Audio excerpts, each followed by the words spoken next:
Mais salut à tous. Aujourd'hui, journée de pêche sur un grand lac landais, Mika. Ouais, on vient sur le lac de Hourtin-Carcan, donc un des plus grands lacs naturels de France. Il fait 8000 hectares. Perche. On va essayer. L'objectif, ce serait de faire quelques grosses perches, ce serait chouette. Bon, après, s'il y a du brochet, on ne crachera pas dessus quand même. Ouais, brochet, cendre. On va essayer de prendre ce qui vient.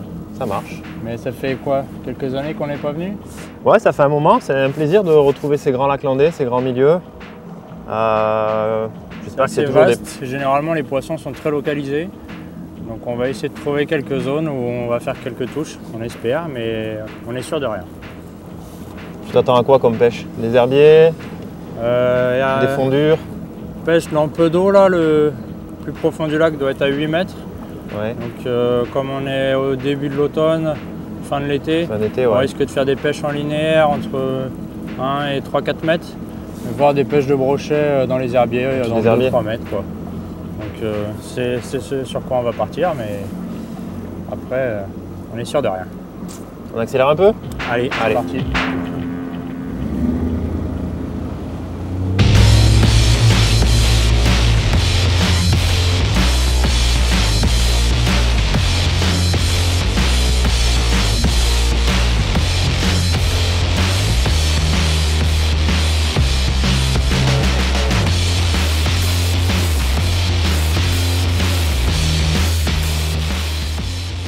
Alors, on est sur la moitié sud du lac.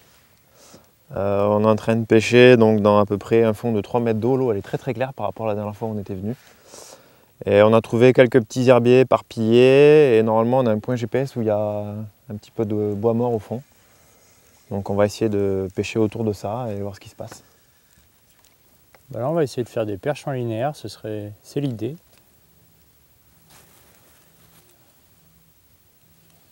Pêche avec des petites cannes spinning. Une tresse assez fine. Des petits shad de, t'as quoi toi, un 3 pouces toi? Ouais. Moi je suis en 4 pouces. Moi je vais essayer de faire des grosses.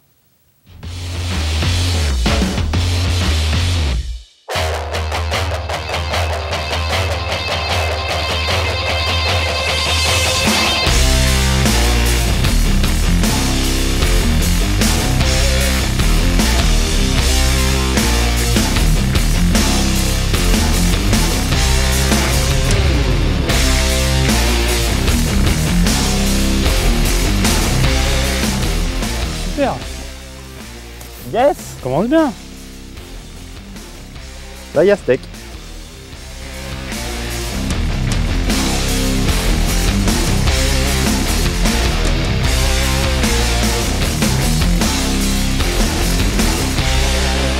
Voilà, une superbe perche du lac de Carcan-Hourtin. Donc prise en linéaire. Alors j'ai mis un coloris un peu translucide comme l'eau est très claire, pour être un peu plus discret, avoir une approche un peu finesse. Donc sur une petite tête plombée couleur sable en 5 grammes. Donc comme on pêche dans 3 mètres d'eau, 5 grammes c'est vraiment adapté. Puis voilà, là ça nous a permis de prendre ce superbe poisson. On le mesure vite fait? Allez. Moi je dis 45 plus. Ce poisson. Ouais, je dis 45, tu vois. C'est une... Ouais, 46 quoi. Sacré poisson. Ouais, superbe perche.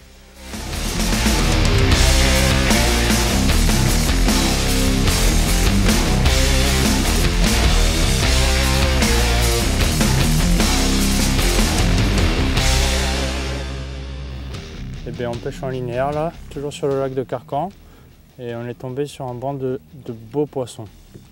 Là ça a l'air d'être vraiment une belle perche encore. Je pêche avec la canne drop shot, qui est vraiment bien pour pêcher en linéaire, et ça a l'air d'être vraiment une grosse perche. Ouais, c'est une perche énorme. Encore. Ouais.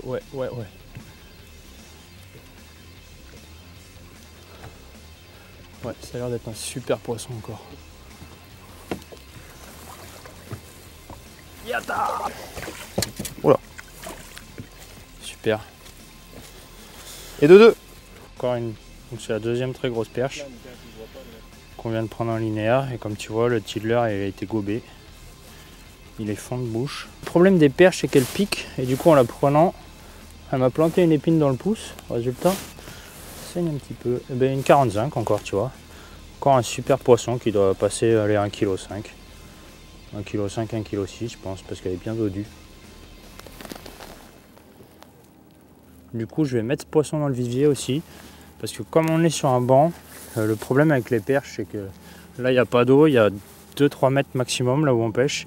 Et le risque, si on les remet là, c'est qu'elles retombent dans le banc et elles communiquent un signal de stress au reste du banc. Et le risque, c'est que soit il n'y ait plus d'activité, elles ne mordent plus, soit le banc se déplace et qu'après on ait un peu de mal à le retrouver.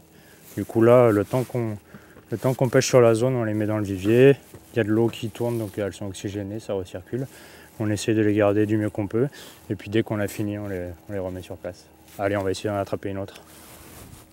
Là, quand on pêche un grand plateau avec du sable et quelques herbiers éparses, on essaye de jeter le plus loin possible, donc avec des petites cannes adaptées pour une pêche en linéaire avec une tresse fine. On prend contact avec le fond et on décolle légèrement entre 10, 15, 20 voire une trentaine de centimètres. Et on reprend contact avec le fond et on fait varier les animations en faisant du poser-décoller. Et il faut rester assez concentré parce que les poissons suivent. Il y a des touches où c'est des touches où le poisson vient et ramasse sur le fond. Il y a des touches où on est posé sur le fond et c'est au moment où on fait l'action de décollage du leurre qu'elle était derrière et du coup ça la fait réagir parce qu'elle a l'impression que la proie s'échappe. Et voilà. Il y a un peu différents types de configurations, mais des fois quand il y a un poisson derrière, il ne faut pas hésiter à attendre un peu parce que c'est possible qu'elle ait raté sa première aspiration et qu'en refaisant une animation, on ait une deuxième chance de l'attraper. C'est ce qui s'est passé pour le premier poisson d'ailleurs, où j'avais senti une première petite touche et en reposant sur le fond, en décollant, elle était derrière et puis elle a pris.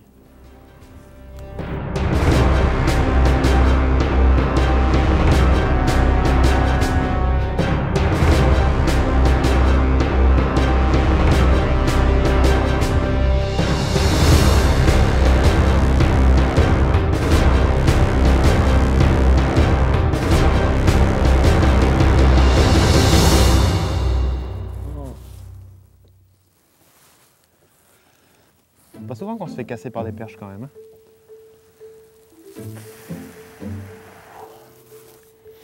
Point, point, point, point, point. Ça va être gaillard. Commencez à voir le reflet. Pas se faire casser par une perche quand même. Ouais, ça c'est pas très beau. On peut attribuer ça à une négligence de ma part, je pense. Ce serait plus honnête que de dire le contraire. J'en reviens pas que je me suis fait casser par une perche. Moi au début j'étais inquiet, je pensais que t'avais un brochet à la première. Putain, il n'y aurait pas eu JB dans le bateau, j'aurais pu Ça dire. faisait gauche, droite, j'ai dit oh la peste. J'aurais pu dire que je m'étais fait couper quoi. Alors. Non, j'ai vu des grandes rayures au fond. Le type m'enfonce. C'était peut-être un zèbre. Hein. En plus t'étais en flexion comme ça, c'était magnifique. Et pac.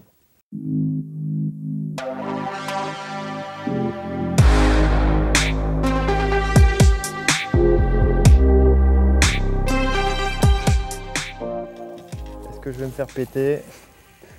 Regarde le faire. Putain mais t'as vu la gouache qu'elles ont? C'est incroyable. Génial, hein, génial, ça basse, ça monte.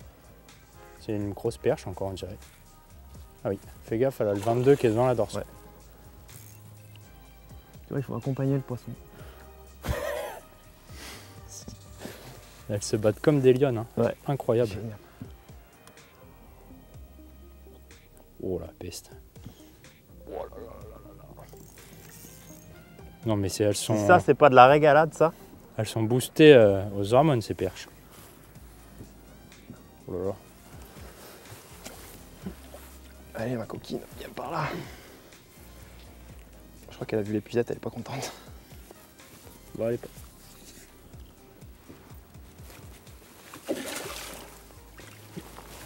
Yes. Ah ben, super poisson encore. Bien full. Super.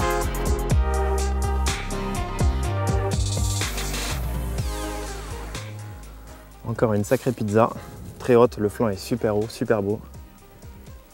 Toujours le même leurre gagnant. J'ai mis la même chose que Mika. Dans ces cas-là, faut pas hésiter. Quand elle veut quelque chose, faut leur donner.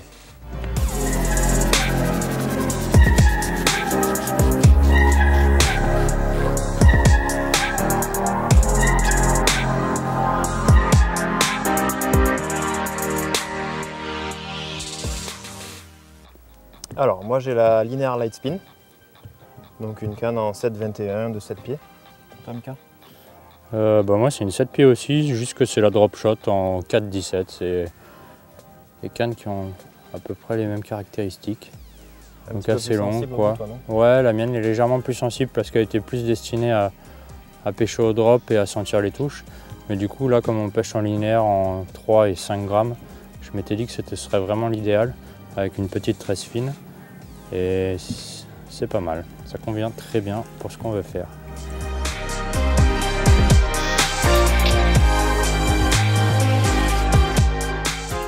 Le problème des lacs landais, c'est des plans d'eau très monotones en fait, où il y a surtout celui-ci de Carcan-Hortin, où il y a très peu de variations de niveau, de rupture de pente, de cassure. Donc l'idéal là pour trouver des postes intéressants, donc qui peuvent créer de l'habitat, qui peuvent retenir des poissons, c'est quand même de naviguer au sondeur et grâce au side imaging de trouver des postes qui peuvent être intéressants. Donc que ce soit comme ici, un plateau avec de l'herbier, et puis quelques obstacles sur le fond. Ça peut être des fois une rupture de pente un peu plus importante ou un herbier complètement au large. Il y a plusieurs configs qui peuvent être intéressantes, mais c'est vrai qu'à l'aveuglette, c'est vraiment très difficile de localiser les poissons et le sondeur est quand même un outil indispensable. Et surtout maintenant avec les fonctions side imaging en fait, qui permettent de balayer de part et d'autre du bateau. En un passage déjà on peut couvrir pas mal de terrain et ça peut nous aider à repérer des zones qu'on pense susceptibles d'abriter des poissons, des zones intéressantes. En redécollant du fond, j'ai arraché une petite branche d'herbier là, une petite brindille. Et du coup c'est ça qui crée l'habitat en fait. C'est ça qui retient les perches, c'est pour ça qu'on a trouvé un banc de poissons par là, c'est grâce à cet herbier en fait. Allez, là je suis en train de remonter un bas de ligne en fluorocarbone. J'en profite pour passer en 20 centièmes, puisque l'eau elle est vraiment super claire. C'est assez étonnant. Je n'avais pas vu les lacs landais avec l'eau aussi claire depuis longtemps. Et je vais remonter donc un mini fry. J'ai mis un bas de ligne en fluorocarbone assez long, j'ai mis plus qu'une longueur de canne pour essayer d'être discret au maximum, quoi. Allez, je vais prendre le leurre.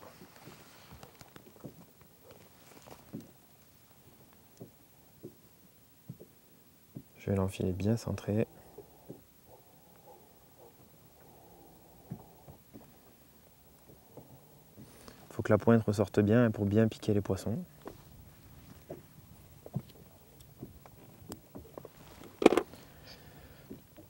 C'est parti.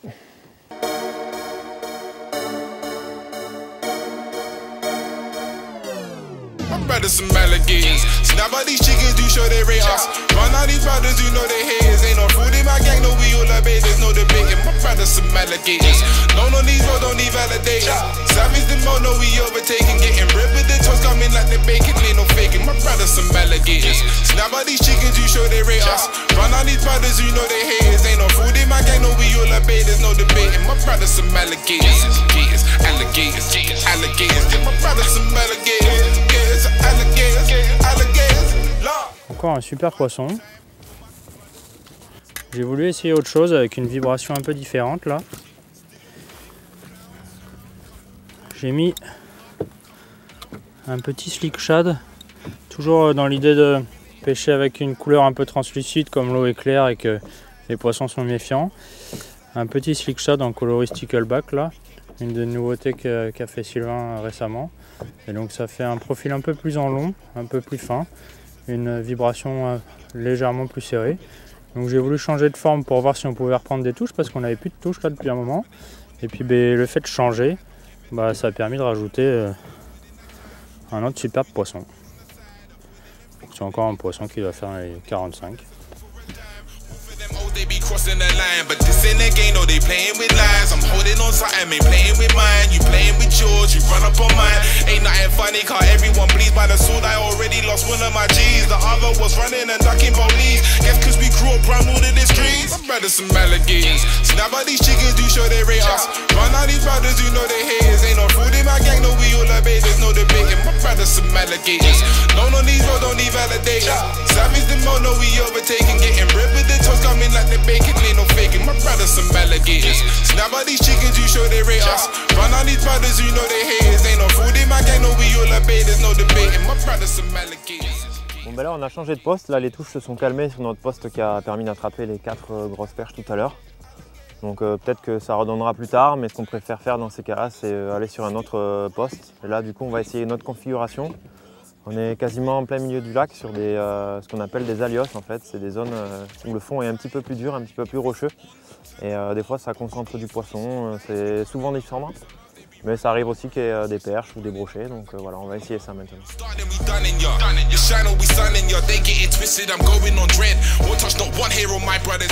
Le vent se lève, on va tenter de faire une pêche d'herbier au spinner et au chatter, là, voire au chat, pour essayer de faire un brochet, ou ça peut même attraper un peu de tout.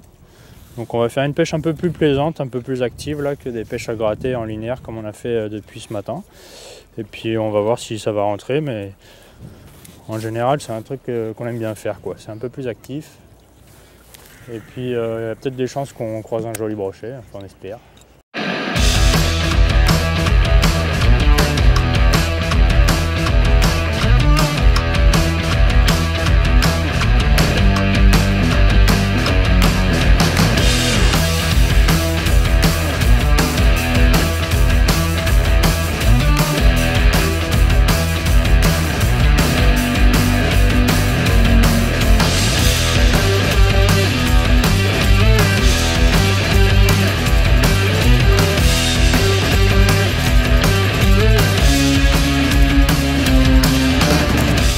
Là les brochets ça n'a pas super bien donné comme on le souhaitait, et puis on arrive en fin de journée là et la pluie commence à tomber, ça va tomber épais d'ici pas longtemps. Du coup on va essayer de finir sur la zone à perche où on a fait les jolis poissons tout à l'heure, et on va essayer d'en faire une de plus, mais juste avant ça on va vite aller s'habiller et enfiler les combis.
Bon ben voilà, une belle grosse perche qui clôture un super après-midi de pêche. Comme quoi on a bien fait de revenir sur le poste, malgré la pluie, il y avait encore une paire de touches à prendre et encore un beau poisson à faire. Une grosse perche qui passe largement les 40. Et t'as vu ce qu'elle a recraché? Ouais, c'est vrai qu'elle a recraché une belle perche, enfin une belle perche, une perche et un bout d'écrevisse. Comme quoi il ne faut pas hésiter à pêcher même avec des gros leurres. Je suis sûr que ces perches là en ce moment elles chassent, elles sont sur des grosses proies Bon, et des écrevisses. Ouais, une alimentation variée. Allez, on va la relâcher puis on va regagner la berge. On s'est bien mouillé là. On a quand même passé une bonne journée. Ouais, c'était vraiment chouette, on a fait pas mal de jolis poissons, donc c'était vraiment une super journée de pêche. Malgré le temps, qui se gâte. Allez, elle est partie la mémère. Yes. Ciao. Cool.